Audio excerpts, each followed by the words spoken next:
Daí eu quero saber, quando que foi essa transição, assim, essa sua mudança de lado, essa saída do armário? Não, acho que a gente começou a ter uma postura mais crítica desde o dia 26 de maio do ano passado, né? Que foi quando as redes do governo começaram a chamar para aquela manifestação do fechamento do Supremo, fechamento do Congresso. E a gente falou, opa, aí não, a gente vai ter uma postura mais distante, mais crítica, mas eu mantendo minha postura na Câmara, defender a reforma da Previdência, mesmo a agenda econômica do governo dentro da Câmara. Você pode ver lá, até costumo dizer, né, que a maior parte dos deputados que se elegeram ali por 17, com Bolsonaro no santinho, fazendo arminha ali no primeiro turno, votaram muito menos com as pautas do governo que eu votei na agenda econômica no primeiro ano de governo. Agora, uma série de contradições do governo ao longo do tempo que basicamente é uma quebra de promessa de campanha e do que ele havia prometido fazer. Então você teve primeira nomeação para a Procuradoria-Geral da República do cara que é crítico à Lava Jato, que é o Aras, né? E de um petista, né? E o Bolsonaro que sempre colocou, não, vamos metralhar o PT, vamos acabar com o PT, não sei o quê. Nomeou um petista com o maior cargo de chefia do órgão de investigação e de acusação. Depois foi lá e sancionou a emenda do Marcelo Freixo do juiz de garantias, né? O Bolsonaro que sempre falava que bandido tinha que se acabou, que era para enterrar em pé, que é para economizar espaço, né? Que o cara que sempre teve essa bandeira aí de segurança pública, foi lá e sancionou a emenda do Freixo para basicamente paralisar aí todos os processos criminais, envolvendo inclusive os filhos dele agora, no Brasil inteiro. Depois foi lá, a gente conseguiu, depois de muito esforço, aprovar um projeto para limitar os poderes do Supremo, que foi o 2121 de 19. E o Bolsonaro vai lá e vetou. E o cara que sempre criticou também a ingerência do Supremo no Legislativo, no Executivo, vai lá e veta esse projeto. Aí o cara também que sempre quis defender a Lava Jato vai lá e sanciona o projeto que limita a delação premiada, né? Que agora o delator só pode responder aquilo que o Ministério Público perguntar, ele não pode ir além se ele quiser. Não teria Lava Jato se essa lei tivesse sido sancionada antes. E o cara que votou contra o abuso de autoridade quando era deputado, sempre criticou o abuso de autoridade, porque constrangiu o trabalho dos policiais, dos investigadores, do judiciário, vai lá e sanciona também o projeto de abuso de autoridade, que queria ser aprovado pelo Renan Calheiros, pela Dilma, pelo Lula, pelo Temer, nenhum deles conseguiu. Bolsonaro vai lá, consegue, mobiliza a base para votar e sanciona. Depois sanciona o fundo eleitoral, que ele sempre discursou contra. Enfim, uma série de coisas que são completamente incompatíveis com tudo aquilo que ele se comprometeu, que ele sempre defendeu na carreira política, não inteira dele, que ele já mudou de postura várias vezes, mas pelo menos durante os últimos 4 anos que ele vinha defendendo. Eu tenho uma pergunta, dossiê, né? Kim, eu queria a sua opinião. Teve esse novo plano nacional, que aí já está congelado, ainda bem, e você fez um post recentemente falando, olha, Bolsonaro não privatizou, quer privatizar, o Estado está aumentando. Eu queria um pouco da sua visão sobre o Ministério da Economia e sobre o que estão indo nessa linha, talvez, segundo a visão do MBL, pouco liberal.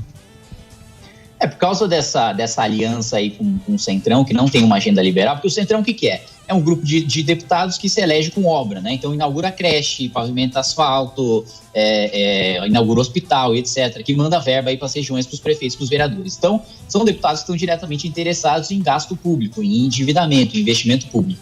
Aí o Bolsonaro vai lá e lança o Pro Brasil, que é uma espécie de PAC, né? Da mesma maneira que a Dilma fez o programa de aceleração do crescimento, 1, 2 e 3, Bolsonaro lança ali uma bomba fiscal, que é esse programa, e como você colocou, Sami, ainda bem que está congelado, sem a revelia do Paulo Guedes, né? Meio que dando um Pelé ali no Paulo Guedes, aprovando endividamento, gasto público, muito parecido com o plano da nova matriz macroeconômica da Dilma, com o Plano Nacional de Desenvolvimento do Ciro, e ele discursando, inclusive deu entrevista para a CNN, falando que era contra corte, e a gente tem alguns deputados como eu propondo aí que se corte salário de deputado, de senador, de juiz, de promotor, para dar uma aliviada, dar um espaço fiscal para diminuir o endividamento. Ele vai lá e dá uma entrevista falando que é contra, que a única coisa que ele vai permitir é congelamento de salário. Aí ele diminui, esvazia o poder do Paulo Guedes do Ministério da Economia, aumenta gasto público, proíbe corte de gasto público e adota uma agenda que é o contrário do que ele defendeu em campanha, do que ele sempre falou, estou namorando o Paulo Guedes é o cara da economia. Pô, quando o presidente da República precisa dizer que o ministro da Economia é o cara da economia, é porque esse cara não tá mais mandando nada. Ô, Kim, eu queria fazer uma pergunta pra você, Alba, aqui, principalmente mandar um abraço pro Arthur, mamãe falei que... O Arthur. Arthur quer ser prefeito. E tá trabalhando na guarda. Isso. Bodybuilding. Ele gosta muito de mim, um abraço pro Arthur. Ô, Kim, nessa pandemia, o que você tá achando de alguns governadores e senadores que estão agindo de forma um pouco ditatoriais?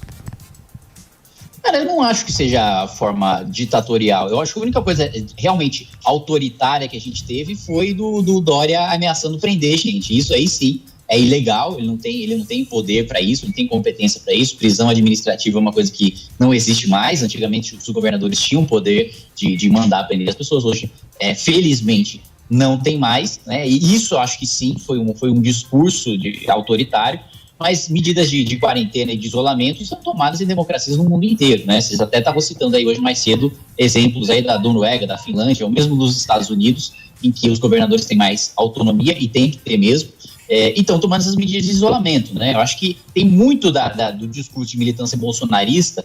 É óbvio, antes de falar do discurso da militância, é óbvio que os governadores também estão fazendo um palanque político, é óbvio que os governadores estão pensando ali nas eleições de 2022, assim como o Bolsonaro também está, né? Tá todo mundo jogando aí nessa história, infelizmente, já pensando em 2022. Agora, as medidas de isolamento precisam ser tomadas e são bem fundamentadas, são com base na ciência e na lei também, né? Tanto que os prefeitos que querem flexibilizar o Ministério Público não está permitindo, justamente ali pelo princípio da prudência. E precisam ser prudência tomadas, e sofisticação, né? Faltou a sofisticação, né? A prudência e a sofisticação. Eu gosto muito. Lógico. Por que não? Ó a cara do Kim. Não, é muito. Ele já mudou. É muita sofisticação. É muito importante a gente sempre colocar a sofisticação. Você já tá mudado, Kim. Claro, Você né? já tá com essa camisa aí, a do Dalila. Ele mudou. Você mudou, Kim Kataguiri. Nós, do povo acebolado, não tem essa sofisticação de vocês europeus.